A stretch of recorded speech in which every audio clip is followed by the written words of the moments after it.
అనుప్రాణంతి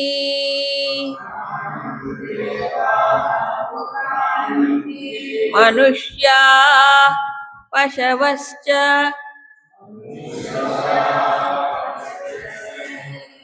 పశవశ్చ మనుష్యా పశవశ్చ ఏ ప్రాణో హి భూతానామాయుః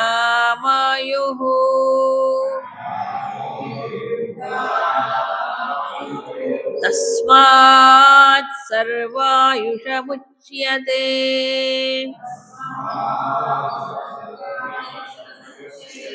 సర్వమేవ త ఆయుర్యంతి ఏ ప్రాణం బ్రహ్మోపాసతే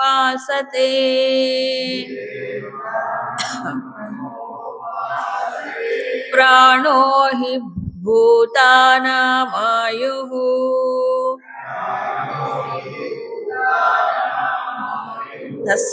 తస్మాత్ సర్వౌషధముచ్యత ఇతి సర్వాయుషముచ్యత తస్మాత్ సర్వాయుషముచ్యత ఇతి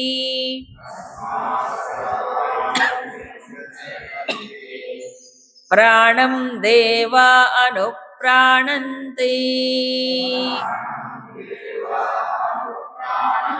మనుష్యా పశవశ్చ ఏ ప్రాణో హి భూతానామాయుః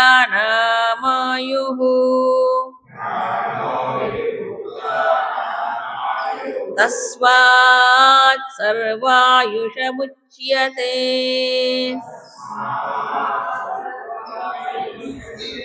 సర్వమేవ త ఆయుర్యంతి ఏ ప్రాణం బ్రహ్మోపాసతే ప్రాణో హి భూతానామాయుః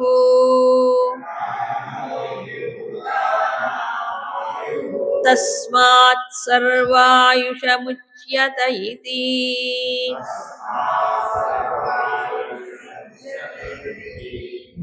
దేవాః ప్రాణం అనుప్రాణంతి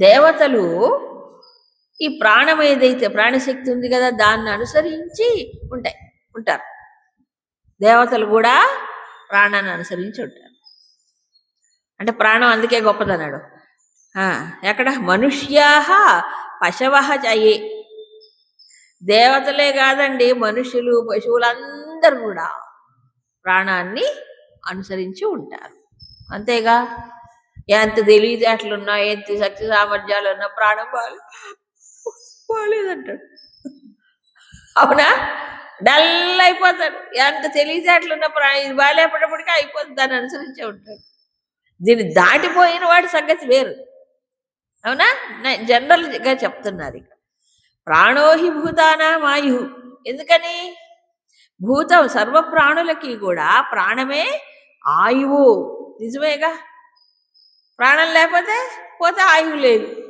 ఆయువు ఉన్నదంటే అంటే ప్రాణం ఉంటేనే ఆయువు ప్రాణం లేకపోతే ఆయువు లేదు కరెక్టేగా తస్మాత్ సర్వాయుషముచ్యతే అందరికీ కూడా ప్రాణమే ఆయువు పుట్టాడు అంటే ప్రాణంతో పుడతాడా ప్రాణం లేకుండా పుడతాడు ప్రాణంతో పుడితేనే డేట్ ఆఫ్ బర్త్ రాసుకుంటారు అవునా ఈ ప్రాణం కనుక వెళ్ళిపోయింది అనుకోండి అప్పుడు డేట్ ఆఫ్ బర్త్ రాసేస్తారు కాబట్టి మన ఆయువు అంతా దేన్ని బట్టి ప్రాణాన్ని బట్టి సర్వమేవా ఏ ప్రాణం బ్రహ్మోపాసతే ఎవరైతే ప్రాణమును బ్రహ్మముగా ఉపాసన చేస్తారో తే సర్వమేవ ఆయుర్యం వాళ్ళకి ఆయువు అంతా వాళ్ళకి పూర్ణంగా లభిస్తుంది ఆయువు అంతా అంటే పూర్ణమైన ఆయువు కదా శతమానం భవతి అంటారే పొందుతారు ప్రాణోహి భూతానాం ఆయు అందుకే అన్ని ప్రాణులకి కూడా సర్వ ప్రాణులకి ఆయువు ఏమిటి ఇప్పుడు ప్రాణం అందరికి సర్వాయుషం ఉచ్యతే ఏం తేడా లేదు. ప్రతి జీవికి కూడా ఆయువు ఏమిటి ఇప్పుడు? ప్రాణం. ఆయువు పట్టు అంటారు చూడండి తెలుగులో, ఆయువు పట్టు అంటారు. ప్రాణమే. ఆ శక్తి చాలా గొప్పది. మనకి తెలియదు. మనకి శాస్త్రం చెప్పకపోతే ఇంత గొప్ప శక్తి పనిచేస్తుందని తెలుసా? ఈ ప్రశ్నోపనిషత్తు వాటిలో ఉన్నదంతా ప్రాణశక్తి. ప్రాణాన్ని ఉపాసన చేయడమే గుర్తు. ఈ ప్రాణశక్తి అట లోపలే కాదు, బయట కూడా ఉంది. పంచప్రాణాలు శరీరానికి బయట కూడా పనిచేస్తున్నాయి. ఇక్కడ లోపల ముందు చెప్తున్నారు. ఏమన్నారు? మొట్టమొదటిగా దేవతలు ప్రాణాన్ని అనుసరించి ఉంటారు. కరెక్ట్. దేవతలు అంటే ఏ దేవతలు? లోపల పనిచేసే దేవతలు ఉన్నారుగా, ఇంద్రియాది దేవతలు. ఈ ఇంద్రియ శక్తులు దేనిపైన ఆధారపడి ఉంటాయి? ప్రాణం పైనే. ఏమైనా డౌటా చెప్పండి? ప్రాణం లేదు, డల్లు అయిపోయింది. అప్పుడు నిస్తేజంగా ఉండడా? కళ్ళల్లో చూపు కూడా మారిపోతుంది. అవునా? అన్నీ మారిపోతాయి, బాగాలేకపోతాయి. ఏంటో నాలుక అంత ఏదోలాగుందండి ఇప్పుడు కదా. ఎప్పుడు ఈ ప్రాణం బాగాలేకపోతుంది. మొత్తం అన్ని ఇంద్రియాలు ఏమైపోతున్నాయి? నిస్తేజం అయిపోతున్నాయి. ప్రాణం పైన 100% కరెక్ట్. అందరి విషయాల్లో, పశువులు పక్షులు అన్ని విషయాల్లో చూడండి. అయితే అవి సహజంగా బాగు చేసుకుంటాయి, మనుషులు పశువులు పక్షులు అవన్నీ. కాబట్టి కరెక్టే, అందరికీ ఆయువు ప్రాణమే. ప్రతి జీవికి ఆయువు ప్రాణమే, ప్రతి జీవికి కూడా. అందుకే చూడండి, ప్రతి జీవికి వాటి యొక్క దీన్ని బట్టి ఆయువు మారిపోవట్లా. మానవుడు ఆయుర్దాయం మ్యాక్సిమం ఎంత? 100. మిగతా జీవులకు అంత లేదు. అవునా? ఎంత? అందరికీ తక్కువే. మ్యాక్సిమం మనిషికే ఇచ్చాడు. వీడేదో ఉద్ధరిస్తాడని ఉద్ధరించుకుంటాడని మనిషికి ఎక్కువ ఇచ్చాడు దేవుడు. అవునా? కదా. దాన్ని ఉపయోగించుకున్నవాడు ఉపయోగిస్తారు. యోగులు ఇంకా ఎక్స్టెండ్ చేసుకుంటారు. యోగులు కదా, వాళ్ళు ఈ ప్రాణాయామ నియంత్రణ ద్వారా దీని ద్వారా ఏం చేస్తారు? కొంతమంది చాలా రోజులు బతికే వాళ్ళు కూడా ఉంటారు. ఆయువుని సంయమిస్తారు. ప్రాణ సంయమనం ద్వారా అవుతారు. అది కూడా సంయమనం బట్టి ఆధారపడి ఉన్నది. కాబట్టి దీన్ని బట్టి చూస్తే మనకి ఏమర్థం అవుతుంది? ఆయువు అనేది ప్రాణశక్తి యొక్క పనిచేసే విధానాన్ని బట్టి ఉంటుంది. అందుకే పూర్వం ఆయువు అంటే ఎన్ని సంవత్సరాలు అని కాదంట, శ్వాసల్ని బట్టి ఆయువు. శ్వాసల్ని బట్టి ఆయువు. అంటే శ్వాసలు ఎంత తక్కువగా తీసుకుంటే ఏమవుతుంది? అప్పుడు ఆయువు అంత పెరుగుతుందట. శ్వాసలు ఎక్కువగా తీసుకున్నాడు అనుకోండి, అప్పుడు ఏమవుతుంది? ఆయువు తగ్గిపోతుంది. అందుకే ఈ ప్రాణాయామం ద్వారా, నియంత్రణ ద్వారా ఏమవుతుంది? మనిషికి ఆయువు కూడా కొంత పెరుగుతుంది. ప్రాణాయామం అంటే కేవలం ఈ ప్రాణాయామమే కాదు. ఇప్పుడు ఇంద్రియ శక్తుల గురించి చెప్తున్నాం కదా. ఇంద్రియ శక్తులు కూడా ప్రాణం పైన ఆధారపడి ఉన్నాయి కదా. ఇంద్రియ శక్తులను కూడా సంయమించినప్పుడు ప్రాణశక్తి ఏమవుతుంది? అప్పుడు ప్రాణం కూడా నియంత్రించబడుతుంది.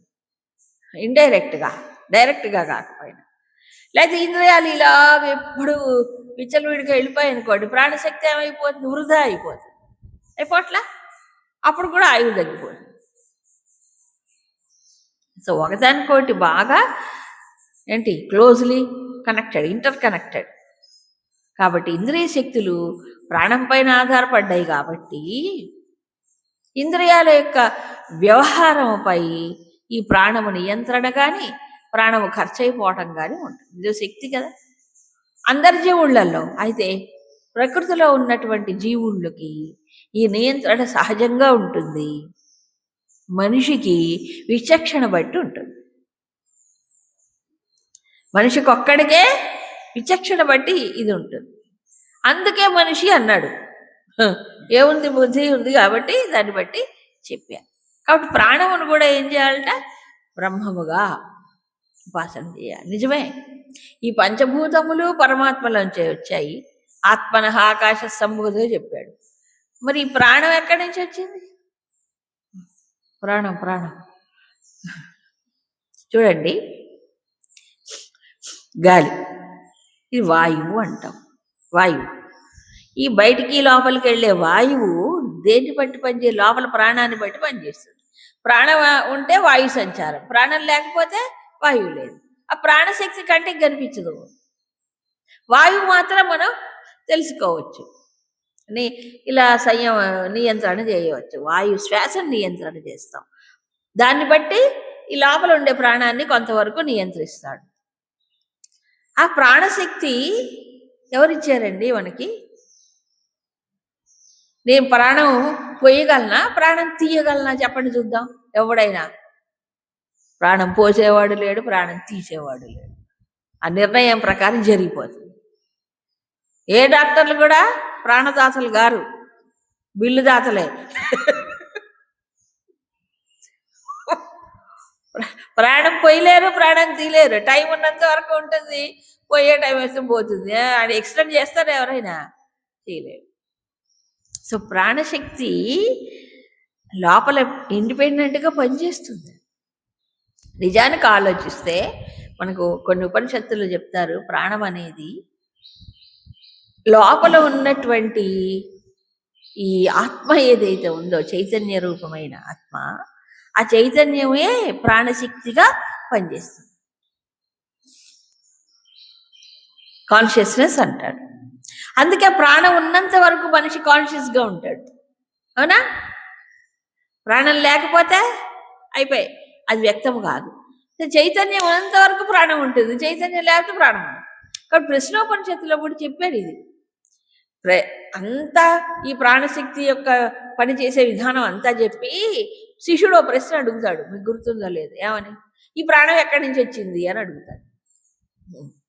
శరీరంలోకి ఎలా ప్రవేశించింది అని అడగటమే కాకుండా ఏమడుగుతాడు? ఎక్కడి నుంచి వచ్చింది ఈ ప్రాణం? ఎక్కడి నుంచి పుట్టింది? ఎక్కడి నుంచి పుట్టింది? అది కూడా ఆత్మే.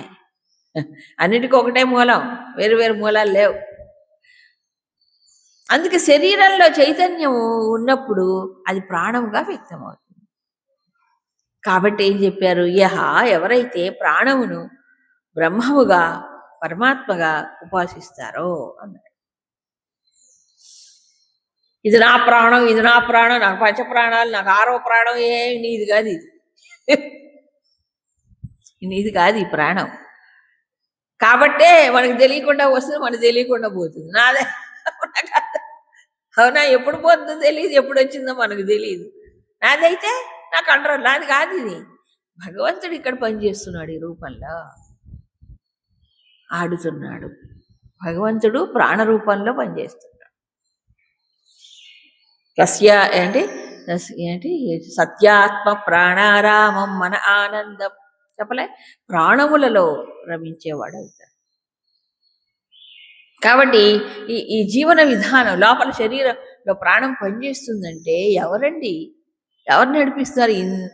ఇంకోటి, ప్రాణము మనకి ప్రశ్నోపటి బాగా చెప్తారు, అన్నీ నిద్రపోతాయి. గాఢ సుషుప్తులు ఏమవుతాయి? అన్నీ నిద్రపోతాయి. మేల్కొన్నది ఎవరు? ప్రాణశక్తే. అది నిద్రపోతే మనం వెళ్ళిపోవాలి. అవునా? ప్రాణశక్తి మేల్కొంటుంది, మిగతావన్నీ విశ్రాంతి. ప్రాణశక్తికి విశ్రాంతి లేదు, అవిశ్రాంతంగా day and night 24 hours 365 days ఎక్కడి దాకా డేట్ ఆఫ్ డెత్ వరకు పనిచేసేది ఎవరు?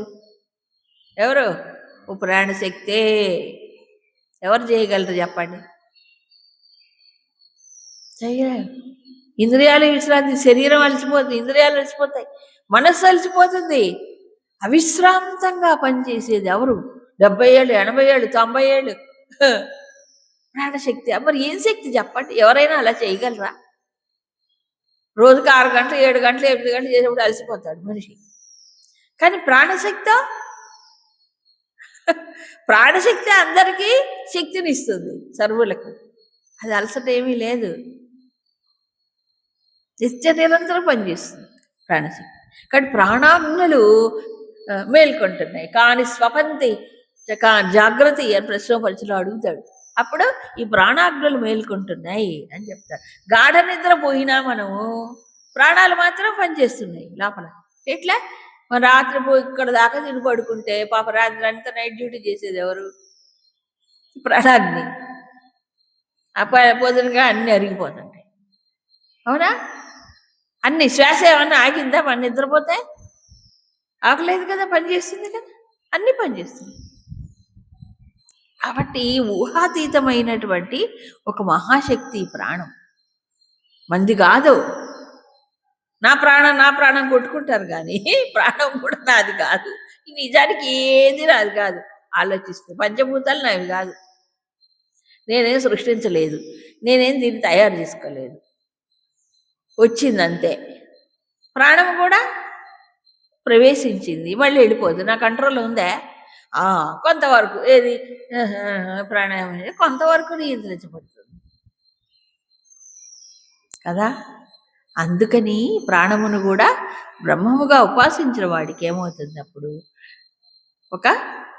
ఏమవుతుంది? ఆయువు పెరుగుతుంది అన్నాడు. అంటే ఎనర్జీ వేస్ట్ కాదు, ప్రాణశక్తి వృధా కాదు, రక్షించుకుంటాడు.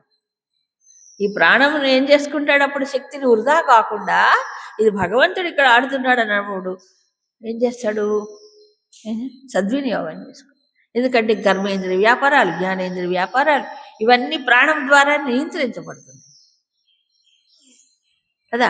సో ఇంత దివ్యమైనటువంటి ప్రాణశక్తి భగవంతుడి రూపాల్లో పనిచేస్తాడు అనుకున్నప్పుడు జాగ్రత్త పడతారు, వృధాగా వేస్ట్ చేస్తారు. న్యాచురల్గా అప్పుడు వాళ్ళకి ఏమవుతుంది? ఆయువు పెరుగుతుంది కదా, వేస్ట్ కాకుండా ఉంటుంది. అది కారణం. అది సో మొత్తం జీవితం అంతా నియంత్రించబడుతుంది.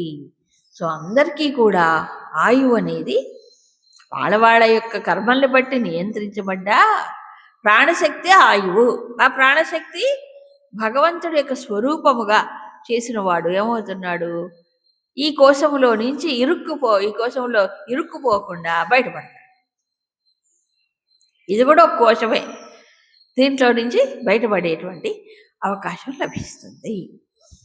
అయితే ఈ అంతరార్థ ప్రకారం చూస్తే ఆయుషం అనేదానికి, ఆయువు అంటే ఎప్పుడూ సంచరించేది ప్రాణం, నిరంతరం సంచారం, కదులుతూనే ఉంటుంది ప్రాణశక్తి. అవునా? ప్రాణశక్తి కదలకపోతే ఏమవుతుంది? మనం వెళ్ళిపోతాం.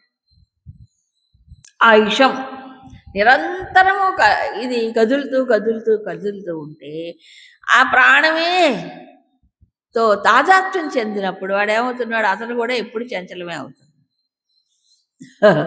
నిరంతరం చంచలమే అవుతాడు. అవునా?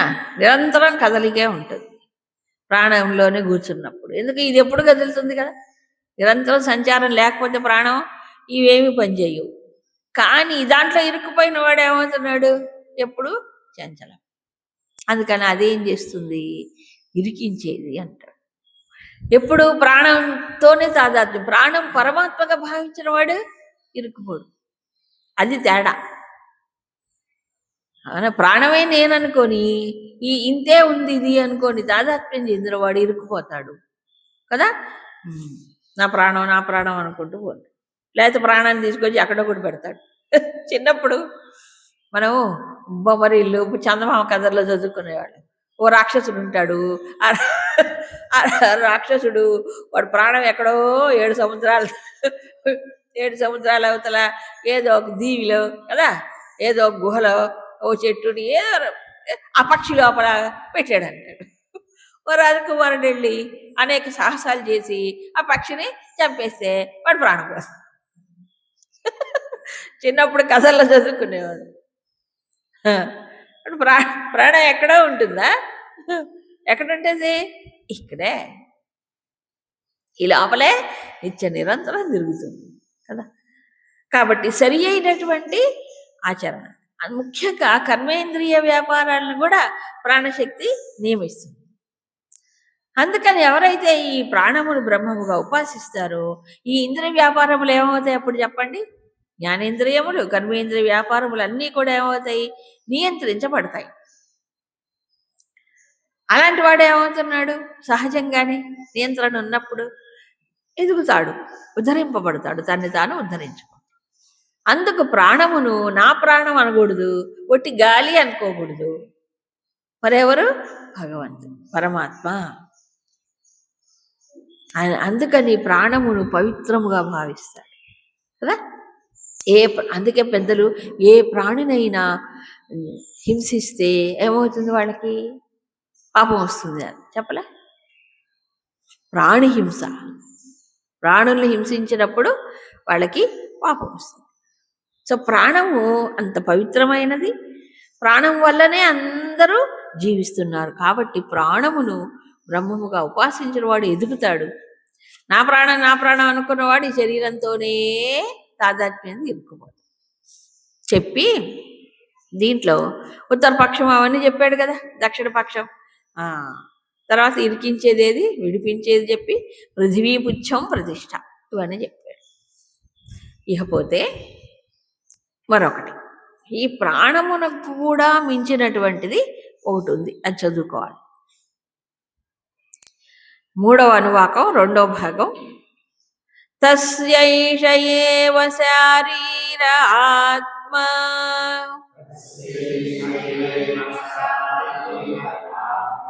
యః పూర్వస్య తస్మాద్వా ఏతస్మాత్ ప్రాణమయాత్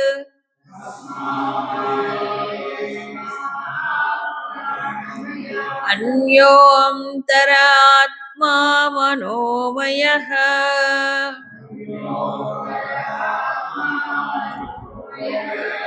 తేనైష పూర్ణః సవాయేష పురుషవిధ ఏవ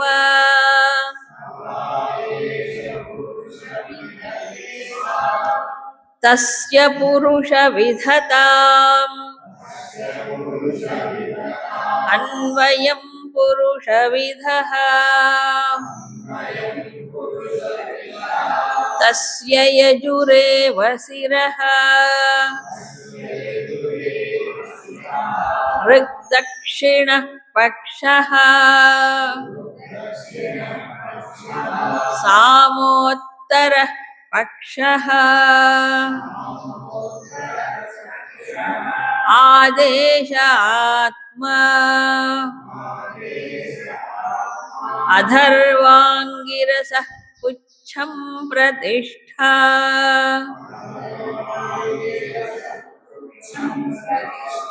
తదప్యేష శ్లోకో భవతి.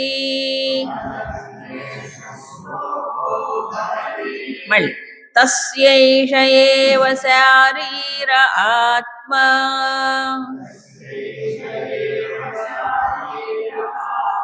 యః పూర్వస్య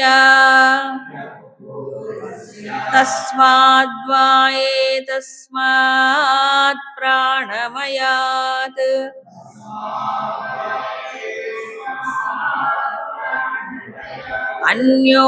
అన్యోంతరాత్మా మనోమయః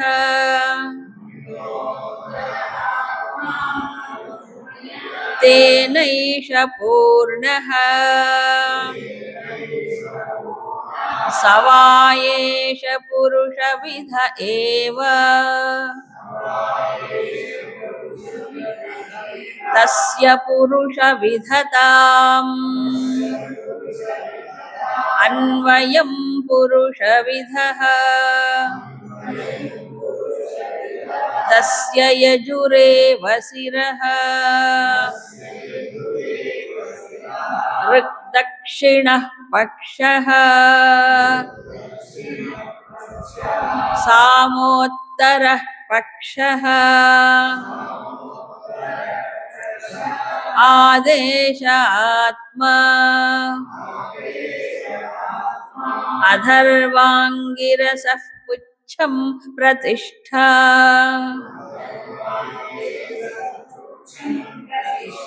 తదప్యేష శ్లోకో భవతి.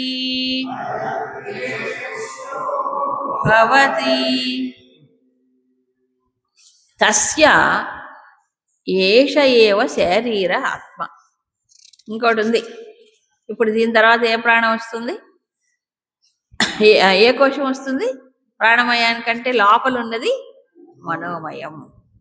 ఇప్పుడు ప్రాణమయానికి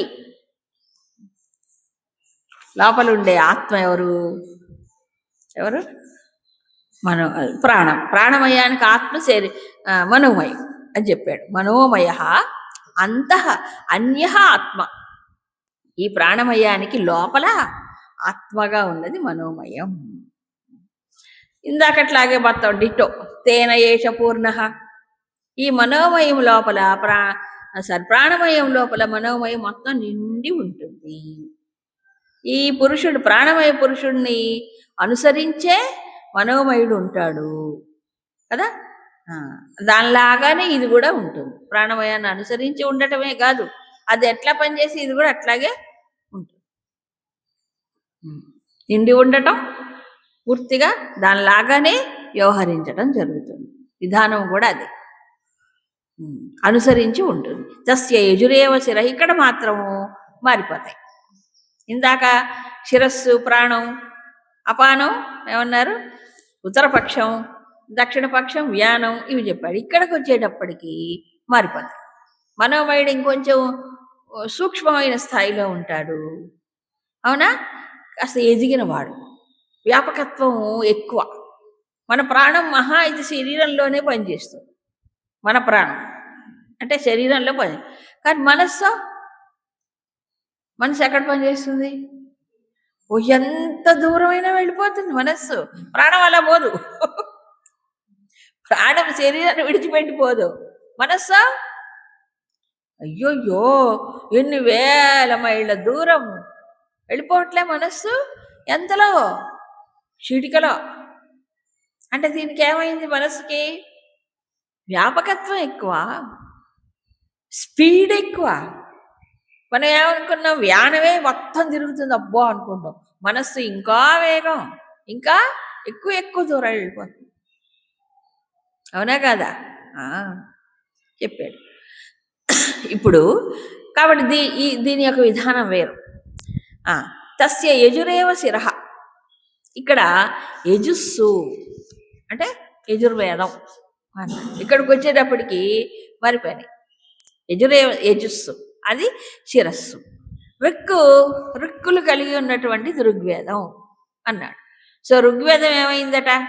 ఈ మనోమయుడైనటువంటి వాడికి ఋగ్వేదము దక్షిణ పక్షం, సామము ఉత్తరపక్షం, ఆదేశం ఆత్మే, అధర్మ అంగిరస పుచ్చం.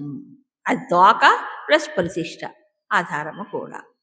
సో దీనికి సంబంధించి ఒక ఇది ఉంటుంది. ఇక్కడికి వచ్చేటప్పటికి ఋగ్వేదం, యజుర్వేదం, సామవేదం అని చెప్పాడు.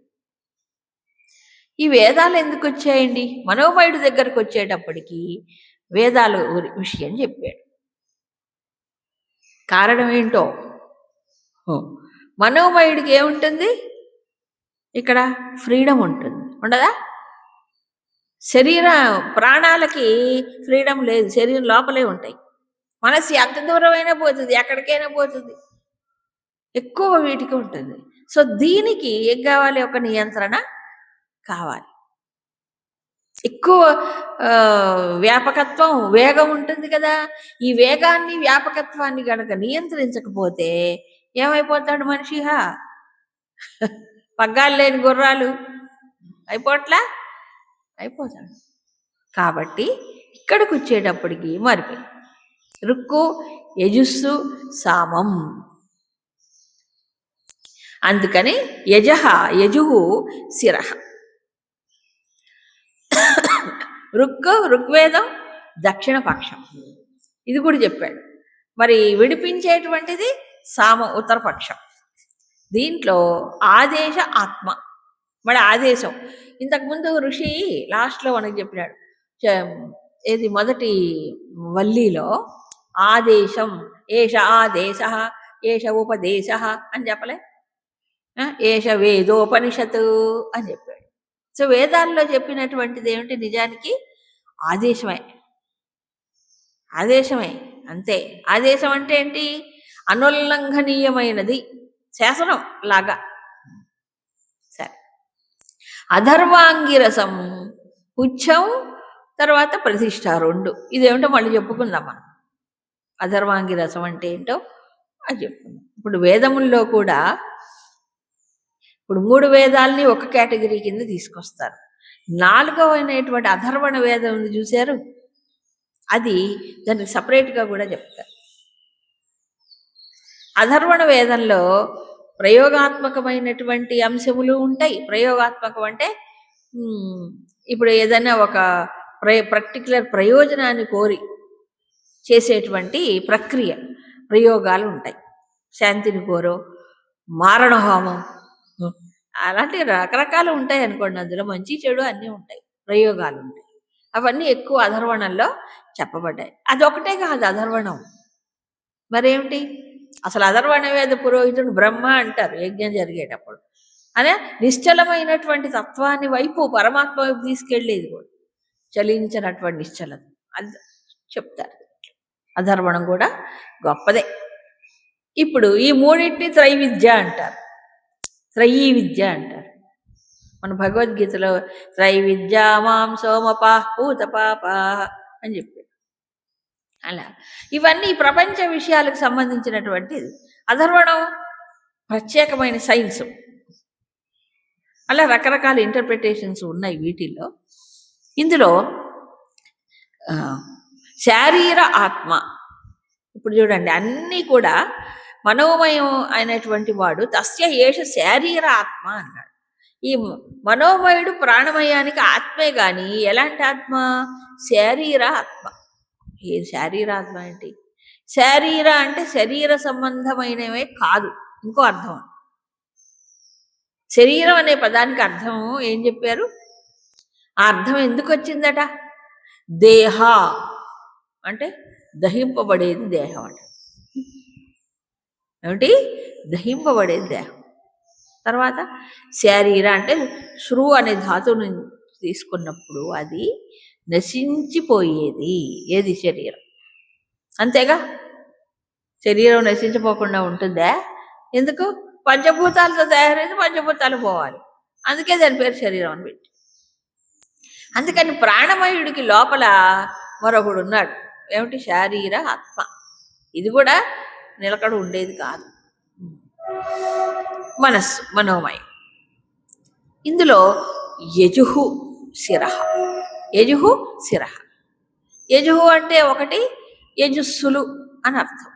ఇక్కడ ఇంకో అర్థం ఏం చెప్పారు? యజుస్సు అంటే యజతే, యజనం. యజనం అని చెప్తాం కదా. యజనం అంటే ఏంటి? ఆరాధించడం అని అర్థం, అర్చించడం అని అర్థం. యజన కర్మ. యజనం అంటే ఏంటి?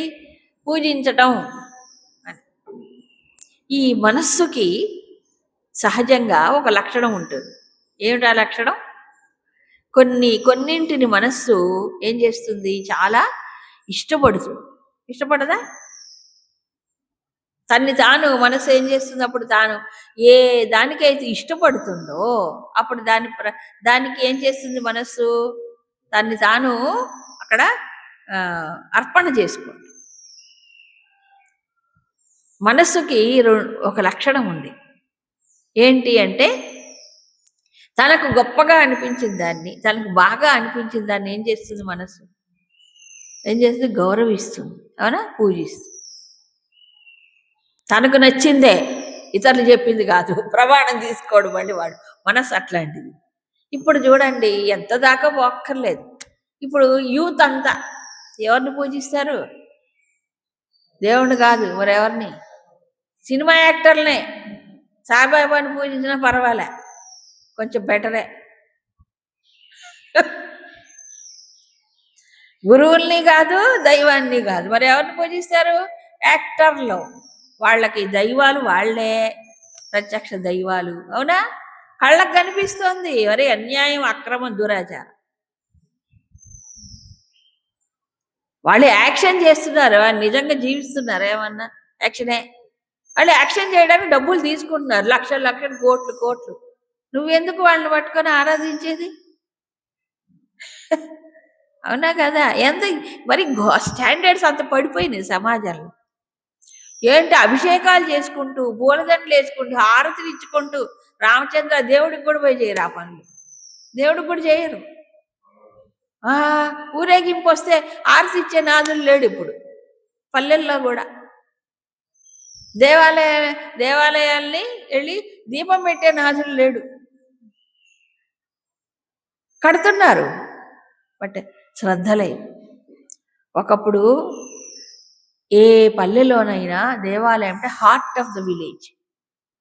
హార్ట్ అంటే తెలుసు కదా, హృదయంలాగా ఉండేది. అందరూ ఆ దేవాలయానికి పోషణకి పాలనకి అవసరమైనవన్నీ ఎవరి స్థాయిలో వాళ్ళు చేసేవాళ్ళు. అందుకని అప్పుడు అన్ని పల్లెలు బాగుండు. ఇప్పుడు లేదు కదా, దుర్భరమైన పరిస్థితి. ఇప్పుడు వాళ్ళ పూజలు పురస్కారాలు సినిమా యాక్టర్లకి, లేకపోతే రాజకీయ నాయకులు కూడా. ఎంత ఘోరం అంటే, శ్రీరామనవమికి అప్పుడు ఎంత బాగా చేసుకునేవాడో, ఒక ఎమ్మెల్యే బర్త్డే అయితే అంత హడావుడండి. ఇప్పుడు ఊరు నిండా పెద్ద పెద్ద పోస్టర్లు. ఆ బర్త్డే అయితే అందరూ ఎవరి స్థాయిలో వాడు పోస్టర్. ఏంటి ఎమ్మెల్యే బర్త్డే అంట, 100, 150, 200 పోస్టర్లు కాదు, పెద్ద హోర్డింగ్స్, పెద్ద పెద్ద గ్రౌండ్లో దానికి పెద్ద పెద్ద షామియాన్లు ఏర్పాటు చేసి ప్రతి వాడు వచ్చి ఓ గిఫ్ట్ ఇచ్చి ఫోటో తీసుకొని. అవునమ్మా, లక్ష ఒకప్పుడు లేదు ఇంత ఘోరం. ఎక్కువైపోయింది రాజకీయ నాయకులు. పుచ్చలేదు నీ ఎందుకు అని ఏమైనా అవసరం ఉంటుందేమో మనకి, మనం వెళ్ళకపోతే ఎట్లా? ఆయన తాత సొమ్ము ఖర్చు పెడుతున్నాడా? మేడం వీళ్ళందరికీ పార్టీ ఇయ్యొద్దా? వచ్చిన వాళ్ళందరూ భోజనం ఆయన సొంత జేబులో పెడతాడా?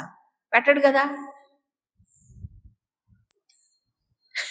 ఇప్పుడు ఎవరు ఇప్పుడు పూజనీయులు ఎవరు ఇప్పుడు? రాజకీయ నాయకులు, 2 సినిమా యాక్టర్లు, 3 క్రికెట్ ప్లేయర్స్. వాళ్ళు కూడా ఇక వాళ్ళు వస్తే జనాలు ఇసుకేస్తే రాలదు. వేలు లక్షలు గ్రౌండ్లు నిండిపోతాయి. ఎవరైనా స్వామి పోయాడు అనుకోండి, ఓ 10 మందే ఉంటారు అక్కడ. దేవుడు ఊరేగింపు వచ్చింది అనుకోండి, ఆ కొద్ది మందే. మా వీధిలోకి వస్తే వస్తానులే, మా వీధిలోకి వస్తే బయటికి రావడం కష్టం, అది కూడా బయటికి రాదు అందరూ. 4 అడుగులు దేవుడు వెనక నడుద్దాం అనేది లేదు. ఎబ్బే అంత మంచి బుద్ధులు ఉంటే బాగుపడరు. సో ఫాలోయర్స్ ఎవరికి ఇప్పుడు? అట్లా ఉంది సమాజం. అవునా? బుద్ధిని బట్టే కదండి మనస్సు దేన్ని ఆరాధనీయమైనగా భావించింది. అర్చన చేస్తుంటే ఘోరం. ఎక్కడో జయలలిత గుడి కట్టారట, ఎక్కడో. మరి ఏంటండి, బుద్ధి ఉందా లేదా? బుద్ధి లేనివాడే అలాంటి పనులు చేస్తాడు. అంటే నీ మనసుకి ఏది వస్తే అది చేయడమేనా? వాడికి ఇష్టం, వాడు గడ్డి కట్టుకున్నాడు. ఓ గురువుకి ఏదైనా మందిరం కడితే అది పోనీలే అనుకోవచ్చు, ఇది కాదు కదా. అవునా? అది అట్ట అయిపోయింది. అంటే మనస్సును బట్టే కదండి ఏదైనా. తన మనసుకి ఏది నచ్చితే, ఏది గొప్పగా అనిపిస్తే అంతే వాడికి ప్రమాణం, అదే దాన్ని పూజిస్తుంటాడు. అందుకని తెలుగులో ఒక మోటు సామెత చెప్పమంటే చెప్తా. తావలచింది రంభ, తా మునిగింది గంగ. అవునా? అంటే ఏంటి, తన మనసు ఏదైతే ఇష్టపడుతుందో అది గొప్పది అనుకుంటాడు. అవునా? వాడు చెరువులో మునిగి అదే గంగ అనుకుంటాడు. మనస్సు అట్లాంటిది. అవునా? కరెక్టే. ఎవడు బుర్రను బట్టి వాడికి అది గొప్పగా కనిపిస్తుంది. వాడు దాన్ని ఏం చేస్తున్నాడు? పూజిస్తుంటాడు. అది జరిగేది. కరెక్టేగా మరి? మిగతాది రైట్.